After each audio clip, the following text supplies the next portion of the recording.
Namaskar. Today, we have the privilege of hosting one of the most influential leader in hospitality industry, Mr. Puneet Chhatwal, MD and CEO of IHCL, the iconic brand behind the legendary Taj Hotels and Resorts. His visionary leadership at IHCL has redefined luxury, sustainability, and innovation, setting new benchmark in India and across the world. Welcome, Mr. Chhatwal. Thank you. Thank you for having me. So, you have been at the helm of one of India's most iconic hospitality brand. Can you take us to your journey and what drew you into the world of tourism and hospitality? Oh my God, that means talking about more than 44 years ago what happened. Well, 44 years ago when I finished school, I decided to go to the hotel school. And mainly I thought this is very much a common sense business and that I can be on my feet coming from a middle class family in 3 years' time, start earning some money. And after finishing that, maybe I could save enough to go to Europe to study or get lucky and get a scholarship and go there. So that was the beginning. And then I never looked back. It's been 40 plus years, including hotel school, that I have in my career, and feel very happy and proud to have taken that decision. In this long journey, what is the turning point you think that shaped your future? Well, there is not one turning point. There are several turning points which help you pivot to the next level. I think the first and foremost was becoming a management trainee with the India Tourism Development Corporation, the Ashok Group of Hotels. And when I started my journey, we had various strikes at the Samrat Hotel at that time, the Kanishk Hotel, followed by the unfortunate incident of Mrs. Gandhi, where we had to host VIPs at the Ashok Hotel, the Prime Minister catering opportunity at Hyderabad House, hosting, and serving the visiting head of states. But also working during my college days and later as a management trainee for the non-aligned meet and the Commonwealth Heads of States meet and the Asian Games. So I think a lot of that wide-ranging experience that came together gave a very good foundation. So that was the first turning point. The second turning point came when I was 25. I got a scholarship to go and do my master's at Cornell ESSEC. That time, Cornell and ESSEC had a 50-50 partnership in Paris for a master's in hotel management. And that completely changed the way we looked at things. When I graduated at the age of 27, I had become a business professional from a hotelier to a hotel business leader. Then came the next turning point was in consulting. I worked with a small family company which is still there, more than 60 years in this business now. And then we did several iconic projects, especially at that time with the Meridian brand and the Movenpick brand, which I was involved with.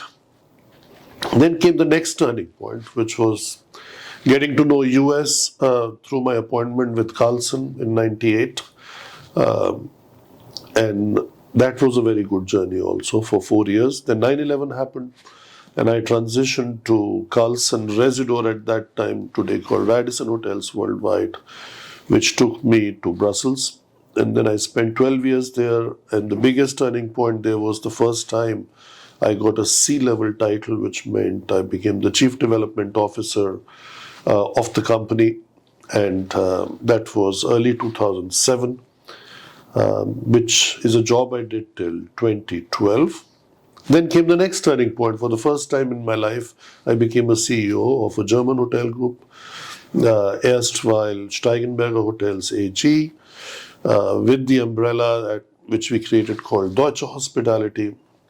And after having done that for 5 years came the next turning point, that is homecoming after spending 28 years in Europe, back to where I was born. I grew up in India to lead the Indian Hotels Company and the iconic brand Taj. So there is not that one mentor, that one person that inspired you. There are in different phases of your life, beginning from your childhood, school, college, further, higher studies, then your first job in Europe to coming back. There's so many people who have played an important role and so many turning points in your life which take you from this level to that level and from that level to another level. So, hospitality industry is all about business philosophy and people. What's your philosophy and your touch points to people in the industry? Oh, one is that there is no substitute for hard work. That is, you can't just keep getting lucky all the time. So, hard work is like a given, especially in this sector, which is almost 24/7, 365 days. There is no Diwali, there is no Christmas that, today the hotel is shut or your operation is shut. Something is happening somewhere. So hard work is a given. The second important thing is keep it simple and don't complicate things with a lot of unnecessary theory or processes, because it's a very simple sector. You are supposed to play a host and be a good host. And in today's business world, you are supposed to be at the same time a good business leader who understands balance sheet, who understands free cash flow, who understands what is revenue minus expense, right? The third thing, which is really the University of Life teaches you, that you don't learn in any school or college, is basically never ever give up. Things will not always go the way you want them to go, but that does not mean you give up and you resign to the fact. And finally, I would say, which is very, very important and has definitely helped and played an important role in my life, is having a growth mindset. Growth mindset does not mean only growth of your brands or of hotels or number of rooms, but more importantly, it was built in your question. The business can only grow if the people can grow. And if you grow the people, they will automatically help you grow. So I think that's the four things I would say that sum up my way of thinking about the sector, the business, the people, and the way we do things. So, in fact, I also believe your people is your asset. That's the biggest asset and strength of any company. Now, the young professionals who are coming into the field, they think hospitality is glamorous. They underestimate the challenges behind. What is the scene behind when it comes to challenges? Firstly, every generation is different. We were very different. The day I told my family I wanted to go into hospitality, it was like a nightmare for them. They never understood why I would do that. I'm coming from the generation where your parents wanted you to be an IAS officer or a doctor or an engineer. There was no fourth profession. Today you have hundreds of different kind of professions.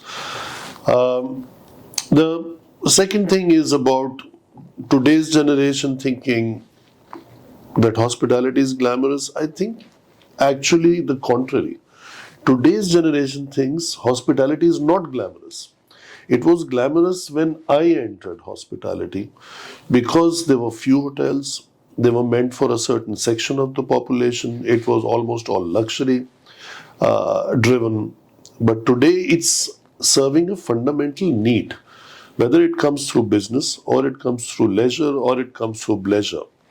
So I am not of the opinion that the generation today thinks it's glamorous. I think it was at that time when something as glamorous as Bollywood would only be seen in hotels.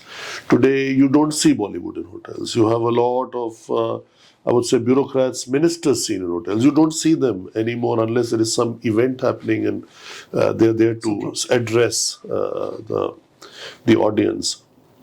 So I think a lot has changed and evolved, and people prefer more private spaces that way, the glamorous people, instead of being seen too much in public.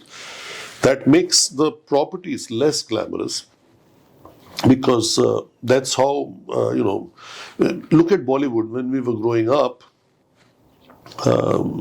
almost every bad guy in a movie owned a hotel, right? Which is not the truth today.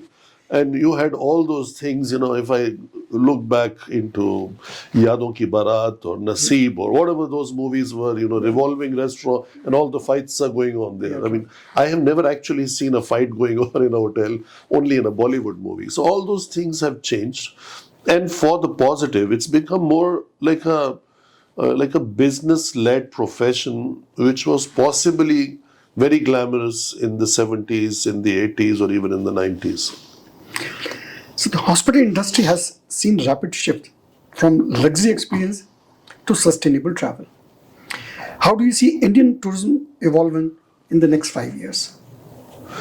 Well, Indian tourism has evolved suddenly on the domestic front in the last 3 years, mainly driven by spiritual tourism. What we evidenced now recently in Mahakumbh was, I don't think, the numbers were in anybody's imagination before it happened.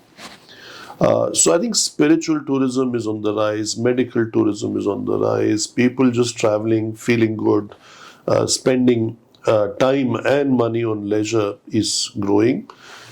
But I personally feel within the next 12 to 18 months, we will start seeing a lot of international arrivals also, the foreign tourist arrival as we call it. We're at a very low number of 10 million.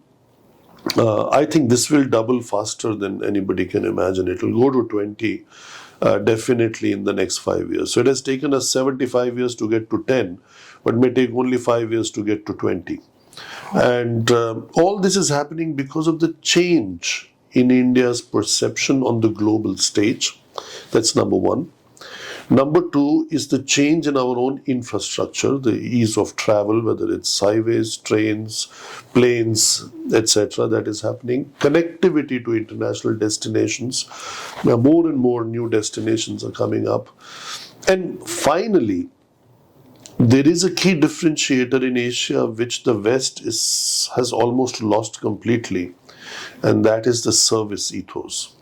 So the service ethos are definitely going to help, and the warmth of the hospitality, especially which our group brings, is going to help bring in more and more people in their leisure time, and maybe combined as a business tourism, that they come on business and extend their stay, or wellness tourism, that you've come for wellness and you also end up spending another week or so on leisure. But the business tourism, thanks to Yashobhumi, thanks to Bharat Mandapam, thanks to Jio, and many such other centers that will be coming up in the next 5 years, will completely change the landscape of foreign tourist arrivals in India. What you discussed this morning, I want to shift from here. And what Mr. Billa was saying yesterday, on what trade talks about travel agents and tour operators. Indian hotels are expensive in compared to our neighbors, right? The land cost in India is very, very high. So what do you think the needs of the are from the private and public and private partnership, so we can come at par with other countries? And do you think that there's a need for this? Firstly, I think it's fundamentally wrong. Indian hotels are not expensive. I don't know, Maldives, average rates of comparable hotels are almost 3 to 5 times of the Indian luxury hotels. That's number one. Even in Sri Lanka, the cost of operating is low, and your ability to charge is maybe 80% of the Indian comparable locations or properties or charges. So I don't know why we feel that Indian hotels are expensive, because in dollar terms especially, because most of your goods and engineering and the way of building hotels and everything else that goes with it, more than 50% of it is international. Right. Bangalore as a city got $400 rate in 2007. 18 years later, it's still not at $400. So actually, it's flat. Even you cannot even adjust it for inflation, and comparable hotels maybe are at $300. Now, the rupee keeps depreciating. That's one. The cost of land keeps increasing. That's true. All other costs also keep increasing. So we have to be in line with that. That's number one. What can we do is what all great economies, which figure and feature in the top 10, do. That certain areas within certain destinations or destinations are earmarked for school, hospital, hotels, etc. And there somebody has to take a long-term view when you do and design the RFP. So it should not be about maximizing the revenue for the government, rather maximizing the opportunity for a sector so that it in turn can produce revenue for the government through GST, through excise, through jobs, through multiplication of jobs, etc., etc. Many times in India, the cost of land exceeds 50% of the total project cost. Same thing is also in housing. If you want to just invest into housing to give it on rent, your rental income may give you only a return of 2% if you are lucky. Yeah. Not So you're not doing it for that reason. So that's, I think, you have to make a sector more lucrative, whether it's housing or it's hospitals or it's schools or it is hotels. And one of the ways to do it is at least where the state or the corporation or the government has control over the land, at least there we should have that kind of mindset. How we are going to promote these areas to the maximum benefit of the nation. So now, And that cannot be short term. Maximum 100%. sustainable and profitable benefit for the population at large. 100% agree with you. You know, when we talk, you are at the faith now, and so as faith leader, don't you think this is right time to talk to the governments, the state governments? PM is talking about creating more destinations, it's we were talking about, and ask them to have a land bank for hotels specifically at a reduced price. If we want to bring in tourism, if PM is saying my priority is tourism, when state governments are saying our priority is tourism, so why can't we do something for tourism to make it competitive? Well, the good news is that this dialogue is happening. The good news is in many places these things are changing and evolving. Is it happening all over? The answer is no. New destinations also bring in new challenges. And much before my time, till date, Taj as a brand has been at the forefront of creating new destinations for India. The first decent hotel to come up in Goa was a Taj Fort Aguada, which last year celebrated 50 years. What happened in Goa thereafter is history. As on the stage, it was mentioned yesterday by Mr. Amitabh Kant, what Taj did for Kerala. Right? More recently, we did Havelock in Andaman and Nicobar. And as we speak, we are developing 2 islands in Lakshadweep and operating 2 properties in Bangaram already. Also in Lakshadweep. The connectivity and the whole challenges of building in Lakshadweep is not easy. So how do you manage that? Do we get some kind of a financial break for carrying all that extra cost, all the timing that it takes, all the weather conditions that are there with water level rising, not even a ferry service for certain months? The answer is no. So what is it that we also get in return? In certain cases, we ended up going in court for being not treated right in a place like, let's say, Havelock. Unfortunately, it was the wrong bureaucrat who was doing that, and everybody got to know what was happening. But there are challenges not only in India, all across the globe. But the opportunities are there. We are in a position to capitalize on those. Various associations that are there, two that I chair. One is the CII, Hospitality and Tourism Committee. The other is the Faith, as you said. We are constantly making it very simple, 3 Rs. Infrastructure status, which is not limited to XYZ. Industry status in the States. And marketing of India as a destination outside of India from that small sum of 3 crores that does nothing for us, right? It's a very simple ask. The rest will follow. We are in India in a very diverse country which has various needs and wants which the government needs to address. And of course, in that, the priority may not be addressing the needs and wants of our sector, because you have the farmers, you have the poor people, which is a large part of our population. It's about providing livelihood. So we are at the forefront of that, skilling people, creating opportunities for people from remote areas, etc., to enter the job world. But having said that,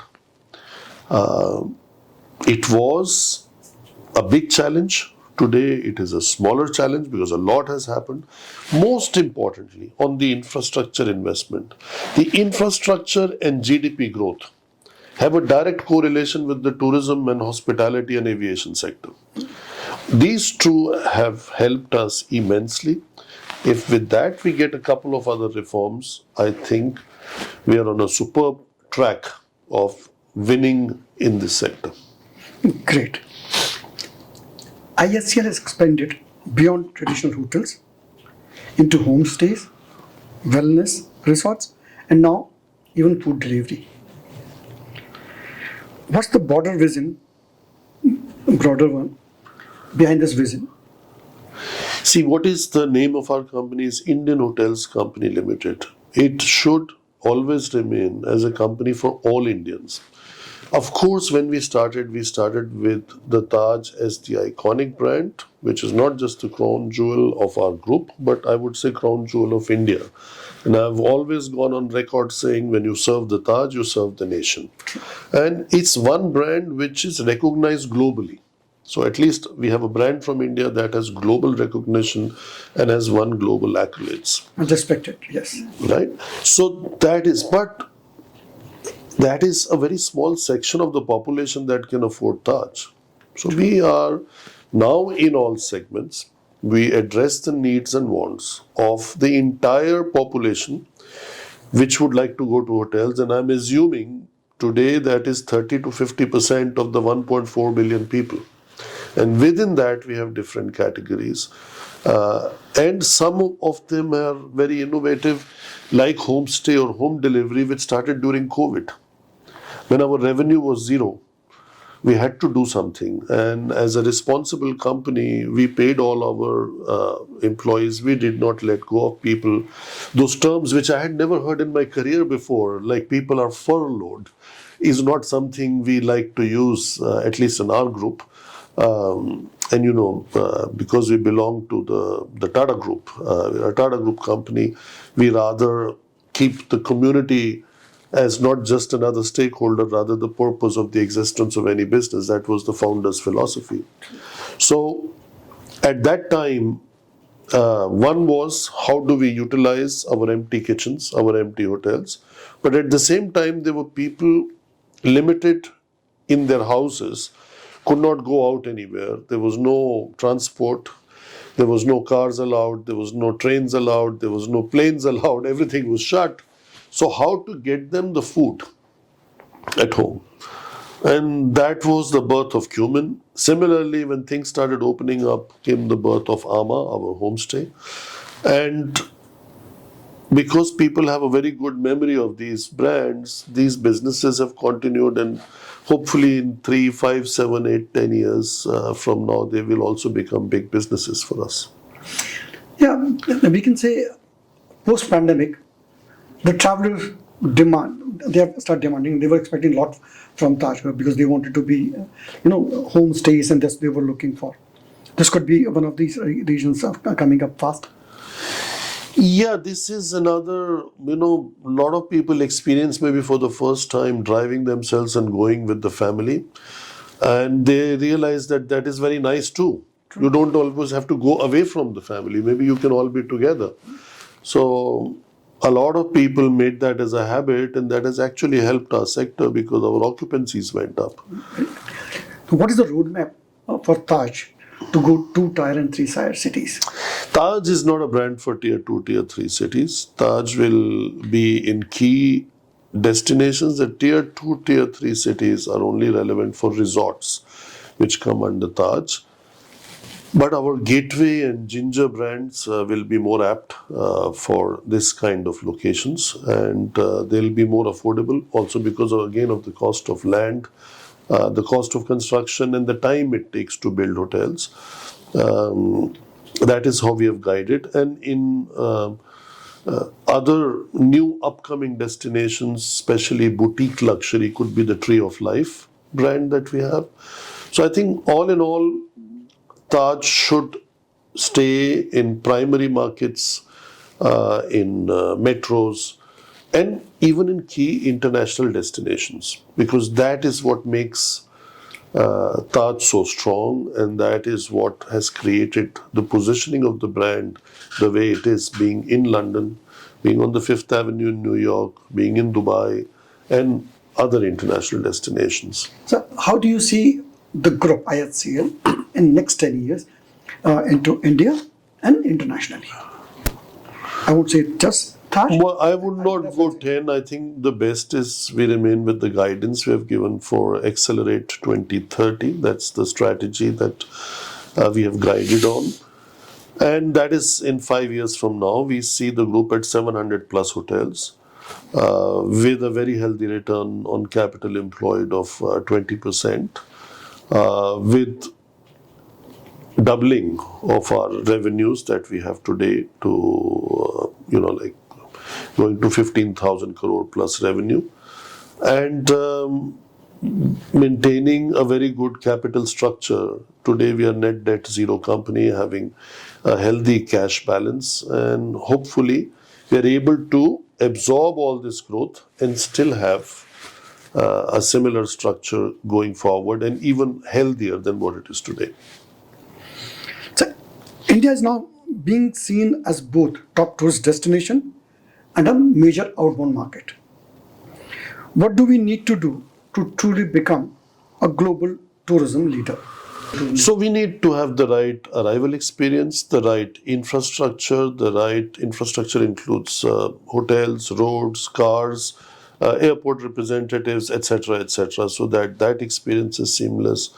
And then we have to measure the return rating. How many people come back within the next 2-3 years? Because having only one time arrival is also not going to help. India is such a diverse, such a large country, nobody can see it in one time. But if the experience is good, they might choose to come back again the second or third time. So I think that's the key to very important way to increase the foreign tourist arrivals in India. Government is talking of PPP. We all are talking of PPP. So how do you think it's going to happen when you talk of 3 trillion economy and all that? This is a very, very important segment. Yeah, I think I believe more government is only for the policy making, but I think it should be private partnership, and private public. This is a little bit here and a little bit there. India has crossed that phase. There is enough capital available. There is enough talent available. There is enough young population available. So we all need to just rely on policy making. I don't think we need government as a resource. to for individual projects, but a project like marketing India across the world that a single company or a single sector cannot do. That is where we need the government. How they do it, whether they do it through embassies or they did it in the past through tourist offices, or they use digital and they use print, or whatever other forms of making that happen, that is where we need the government. We don't need the government for building a hotel in a partnership. I don't think we need that. Skilling is very, very important. And what is the need? Do you think? Skilling, you cannot ever skill enough for a variety of reasons. Number one, we have unskilled population. Number two, even if you have the skills, they may not be the right skills for tomorrow and day after. And number three is we have the demographic dividend. So we can skill people for any sector, and especially our sector is so easy. You can skill people in 6 to 12 months' time. And a lot of organizations, including ourselves, have committed to skill 100,000 people by 2030 under our ESG Plus program. So, and we are very much within our targets, actually a bit ahead of it, through various initiatives with CII or opening skill centers on our own. Almost we have opened more than 50 skilling centers. So I think skilling is important in a country which has a population of 1.4 billion and it has not yet reached the sweet spot of its demographic dividend. We're expected to reach there actually in 2030 and benefit from it for the following 15 years or so. So I think there is never enough that one can do on skilling. Last word on that. Tourism board, we are talking since long. Do you think that's the right time to start it now? We should work on that. And that is a need of the hour. It has always been a need. I think, we can have boards and associations and ultimately we have to roll up our sleeve and get the job done. I don't think another board and another organization or a body is of help. What we need is what I said. We need to market India as a destination for MICE. We need to market India a destination for medical. We need to market India a destination for spiritual tourism. And we need to market India as the richest nation with such a deep history of so many thousands of years, which others don't have. So whether we have now another board doing it or somebody else doing it, I think we have. I don't think it's so important. I'll give you an example of 1998. Nepal started, Visit Nepal year 1998. When public, the trade, they put up some amount into that and government put in one. And private people, they decided where to spend this money. When you have a tourism board, then let the government put their fund into that. The needs and wants of India as a large country versus Nepal are very different. The needs and wants of India versus Thailand or Vietnam are very different. We have everything. We just need to create certain infrastructure reforms. When we say bureaucrats, our bureaucrats, right? You said you've got face problem with one wrong bureaucrat. But when you've got, when you've got a tourism board, 80% of the trade is there and 20% of government is there, so your say is there. Whatever you will decide, that will happen. I don't know. I mean, we are open for anything that may come, whether it comes in the form of board or it does not. But I personally feel no board is going to replace the actual investment needed in marketing India as a destination. Agree. Now, a rapid fire. What one piece of advice would you give to the next CEO of ISCL 20 years from now? 20 years from now? I don't know, just can make any new business plans, but don't change the core values of the group. Like we have done, we have the core values of Taj, which stands for trust, awareness, and joy, and the 5 core values of Tata Group. The values always remain the guiding principle, the business plans can change. Very right. One guest experience in your life which inspires you today, even today? Well, guest experience that inspires me today is first break all rules. There was a strike at Kanishk Hotel, which I mentioned at the outset. At that time, the coffee shop of Kanishk was an absolute front runner in coffee shops, so the all-day dining, what we call it. And the staff was not there. We were handling the full restaurant. The famous celebrity chef Sanjeev Kapoor was my batchmate, my colleague. He was running that kitchen. I was managing the restaurant. My training officer was trying to help me serve a Russian group. And those days we didn't have ice cream coming in those scoops, but we had the slabs, the vanilla and chocolate. And then you used to cut slices, and you cut slices and bring it pre-plated, and we're always short of spoons in any restaurant.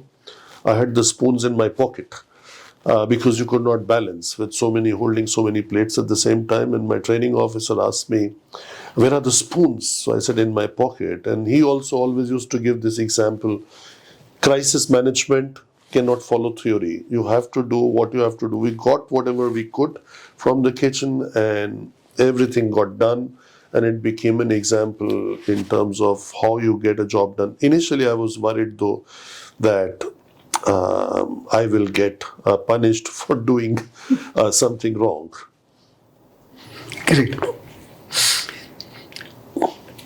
If you were not in hospitality, which industry or career would you have chosen and why? I would say pass on this question because after 44 years, I can't say if I was not in. I was in hospitality, and I have been through and through in hospitality. So I think Your I never tried for anything else either. So we leave it made at that. for each other, like your mantra for success in life and business. Mantra for success in life and business has been the same. Just don't give up. There will always be challenges that come, but find a solution and look for it and keep looking till you find one, because there is always a solution for any issue that comes up. Great. Which Taj property holds the most emotional value for you? Taj Mahal Hotel Delhi, popularly called as the Taj Mansingh, because my decision to join hotel business happened in that lobby. I used to live not that far away from the property. It opened in 78. 81 I finished school. I remember 79, 80, waiting in the lobby with some people from the neighborhood, going there to have Kona coffee for 4 rupees. And that never changed. Till date, it's a ritual always to go to Taj Mansingh and to go to Machan, the coffee shop. Yeah, I remember. Was the boldest business decision you took at IHCL that the board initially hesitated to approve? I never had maybe two of those decisions. One was and had nothing to do with the board, but it was emotional and it was very important, was retaining Mansingh, the very famous Battle of Mansingh that happened. We always learn in history, Battle of Panipat and Battle of Buxar and Battle of Waterloo, with live telecast on the bidding process, and we wanted to defend and retain, and there was another group which was attacking us. That was pretty bold. The bid went completely out of sync, but we did not lose the morale and retained the property. What happened after that has become history or has become a case study for various business schools. The second one, I would say, was with a very poor track record of the Ginger brand, getting the board to agree for an investment at the Ginger Mumbai airport was initially given a pushback. But then I think our perseverance as management team paid off. We built that property and it should have a full payback in maximum 4 years. Wow. What is And besides changing the look, feel and the image of the brand. Can you recall a moment when you felt the Taj brand was under the real threat? And what did you do in that next 24 hours? I don't think Taj ever went through a threat since I've been there. But yes, there was one very difficult situation we went through was in the Ambassador Hotel in Delhi, and we had a few fatalities of contractual workers who went into the STP plant without a proper gear, protective gear. I think that was a very difficult one. The 24, 48 hours that followed was very, very challenging, but that's why I say we can never skill enough. We have to keep skilling. True. What is one challenge in Indian hospitality that the public never sees but keeps CEOs awake at night? Oh, wow. CEOs are awake at night for a variety of reasons. But normally nothing. Something is because it's a 24/7 sector and it doesn't shut down. So anything can happen anywhere at any time. And you get a call, you cannot have your phone switched off all the time. It just doesn't work. And in many situations, you have to be present. And there are so many of those. There's not that one situation that happens. It could be anything happening anytime. Yeah, show must go on. The show must go on. What advice would you give to young people in India who dream of a career in tourism and hospitality? Yeah, bring the commitment, bring the passion, bring the hard work, and the rest will be history. The sky is the limit, and the sector is growing so much, you'll just grow with the tailwind of the sector. Last question. If AI could run hotels without human staff, would you embrace it or resist it? Well, it depends in which part of the world you are in. If you are in a robotic part of the world, then AI can run it, robots can run it. But if you are in a more human part of the world where humans need skilling and training and they can exude the warmth of hospitality, why would you replace them with the machine? So that's how I see it. And that is especially the competitive advantage of India in its whole philosophy of Atithi Devo Bhavo. So I cannot imagine AI replacing Atithi Devo Bhavo through machines. So, closing remark on, if you had the power to change one thing in India's tourism ecosystem overnight, what would it be?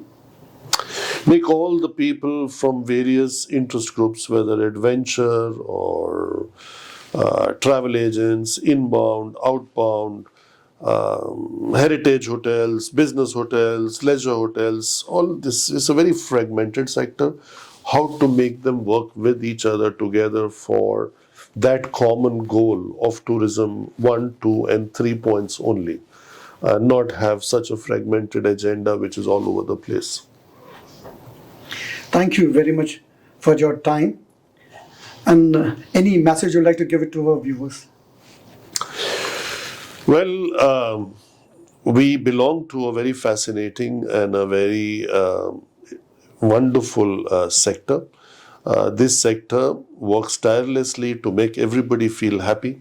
And the perception may be that it's all in air-conditioned and wonderful way of life, but it is wonderful. I will not contest that. But it is a very fascinating sector. Please come, join us on this journey of tourism and hospitality. There are very few sectors which are as fascinating as this one. Thank you. Next week, फिर मिलेंगे. नमस्कार.